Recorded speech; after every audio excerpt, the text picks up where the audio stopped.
Ladies and gentlemen, welcome to Chanel Jasmine, the best novel Chanel for romantic stories. Hai guys, selamat datang di channel Jasmine, channel terbaik untuk menyimak novel-novel romantis. Mohon dukung channel ini dengan subscribe, like dan share video-video yang ada di channel ini. Terima kasih. Kaisar Agung Seni Bela Diri Bab 1430. Junlin bertubuh langsing, wajahnya tersenyum, memberikan perasaan yang menyenangkan seperti angin musim semi. Sedangkan Zilong, tinggi dan kekar, auranya sombong, tatapan matanya tajam, memberikan kesan yang angkuh. Adik seperguruan Miaoling, dunia sekarang penuh dengan hati manusia yang jahat. Jangan sampai kau ditipu orang. Setelah Zilong muncul, tatapannya langsung tertuju pada Luo Xiu, dengan senyum dingin di wajahnya. Sudah lama ku dengar jiwa dan tubuh klan Taisang tiada tanding. Biar ku coba kau. Sambil berbicara, Zilong ini langsung menyerang. Rambut ungunya yang panjang berkibar, di antara telapak dan jarinya, cahaya ungu berputar, lalu mencengkeram ke arah Luo Xiu, laksana cakar naga berwarna ungu. Zilong, kau keterlaluan. Tepat pada saat itu, yang turun tangan menghentikan Zilong justru adalah kakak seperguruan Junlin. Ia mengibaskan lengan bajunya, hamparan cahaya hijau menyebar, menahan cakar naga berwarna ungu itu. Miaoling sepertinya juga tidak menyangka Zilong akan bertindak seenaknya di hadapannya.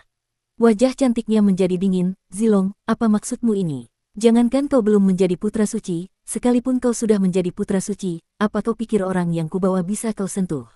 Wajah Luo Xiu juga menjadi muram. Ia datang ke sini karena ada petunjuk tentang ibunya, tetapi ia tidak menyangka setelah tiba di sini, akan ada orang yang menargetkannya.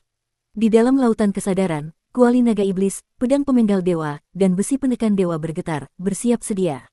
Berani-beraninya dia menyerang Tuan. Tuan, biarkan aku keluar, akan kuhancurkan bajingan itu. Roh kuali naga iblis menjulurkan kepalanya dan berteriak-teriak. Belakangan ini tinggal di lautan bintang emas di dalam lautan kesadaran berbentuk alam semesta ini, roh kuali naga iblis merasa sangat tidak senang. Setiap hari ia ditekan oleh pedang pemenggal dewa dan besi penekan dewa, ia sangat ingin keluar untuk mencari angin segar. Junlin, kau mau menghalangiku? Aku hanya ingin mencoba kekuatannya saja. Zilong perlahan menarik tangannya, tatapannya yang dingin menatap lurus ke arah Luo Xiu. Hanya seekor semut tingkat Dewa Bumi, juga punya kualifikasi untuk bersaing memperebutkan posisi putra suci. Zilong memandang dengan jijik, seolah-olah sama sekali tidak menganggap Luo Xiu. Mendengar ini, hati Luo Xiu tertegun. Posisi putra suci, apa hubungannya ini denganku? Miaoling tidak menjelaskan, mata indahnya yang sedingin es menatap Zilong. Zilong, perhatikan kata-katamu. Taisang King adalah putra kaisar abadi. Kau menghinanya sebagai semut, itu sama saja dengan menghina kaisar abadi. Apa kau sanggup menanggung dosa ini? Putra kaisar, haha, entah dia benar-benar putra kaisar atau bukan, sekalipun benar, di dunia ini yang kuatlah yang dihormati. Tak peduli apapun latar belakangnya, tanpa kekuatan, semuanya adalah semut. Kata Zilong dengan dengusan dingin. Sikap Zilong sangatlah dominan, seluruh tubuhnya memancarkan aura yang kuat. Ia yang terlihat sombong ini, sebenarnya berasal dari kekuatan dirinya yang dahsyat. Sebagai salah satu kandidat putra suci dari klan Yuanxi, tingkat kultivasinya sudah lama mencapai alam dewa langit. Ia mengkultivasi teknik tingkat kaisar abadi yang paling atas, ditambah lagi dirinya sendiri adalah seorang jenius tiada taraf. Di bawah tingkat raja abadi, ia jarang sekali menemukan tandingan. Zilong, jangan lupa, teknik tingkat kaisar abadi yang kau kultivasikan itu berasal dari Maharani. Ekspresi Miaoling menjadi semakin dingin. Adik seperguruan Miaoling, jangan kau gunakan Maharani untuk menekanku. Begitu aku menjadi putra suci, kau sudah ditakdirkan menjadi wanitaku. Bagaimana bisa kau saat ini malah membantu orang luar? Zilong berkata dengan sangat percaya diri. Jika dia punya kekuatan, ya sudahlah. Jika tidak punya kekuatan dan bahkan tidak bisa menahan satu jurusku, mati pun pantas saja. Kualifikasi apa yang ia miliki untuk bersaing memperebutkan posisi putra suci? Niat membunuh tak berwujud menyebar. Orang-orang lain tiba-tiba mundur menghindar. Di tengah lapangan, hanya tersisa Junlin dan Miaoling yang berdiri di depan Luo Xiu. Hehe, inikah yang disebut putra kaisar? Hanya bisa bersembunyi di belakang wanita untuk mencari perlindungan saja. Zilong melangkah maju. Junlin, Miaoling, kusarankan kalian sebaiknya jangan menghalangiku, karena kalian sama sekali tidak akan bisa menghentikanku, sekalipun kalian bekerja sama, tidak akan ada gunanya.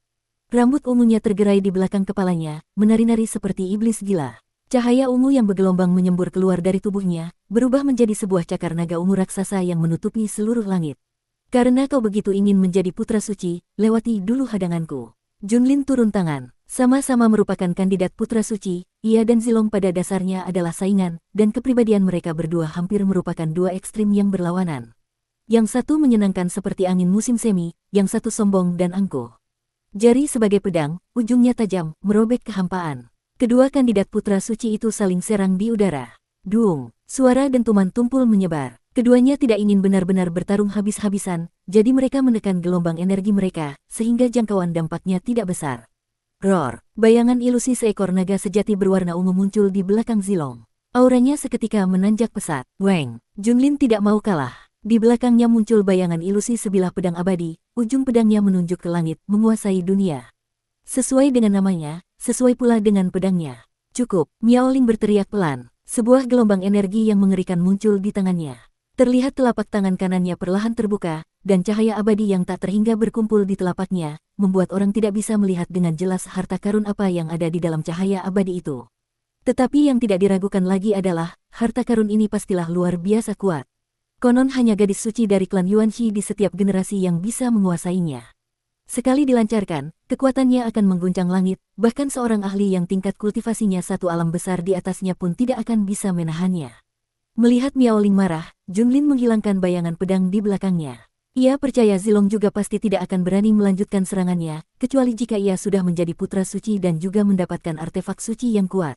Miaoling, untuk apa kau melakukan ini? Tatapan Zilong tertuju pada telapak tangan kanan Miaoling. Meskipun ia menyembunyikannya dengan sangat baik, tetap saja terpancar sedikit rasa gentar. Di masa depan jika aku mendengar kau menghina Kaisar Abadi lagi, sekalipun kakekmu melindungimu, aku pasti akan membunuhmu. Miaoling berkata dengan dingin, bibir merahnya sedikit terbuka, enyahlah kau. Wajah Zilong berubah. Dengan statusnya, dimaki enyah, di depan umum membuat aura permusuhan yang dahsyat muncul di dalam hatinya. Bagus sekali. Pada hari saat aku menjadi putra suci, aku pasti akan membuatmu menyesali perbuatanmu hari ini.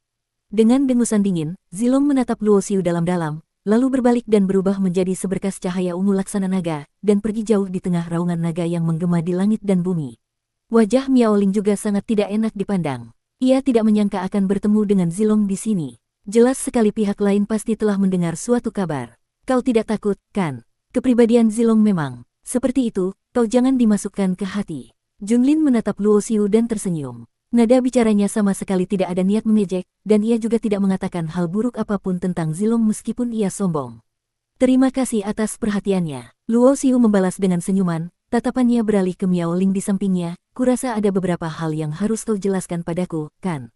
Ikut denganku. Miaoling melompat dan berubah menjadi pancaran cahaya. Luoxiu juga berubah menjadi pancaran cahaya dan mengikutinya. Tidak lama kemudian, mereka memasuki sebuah lembah di kedalaman dunia alam rahasia ini. Di sana penuh dengan kicauan burung dan wangi bunga, dan di tengah lembah terdapat sebuah paviliun yang indah dan elegan.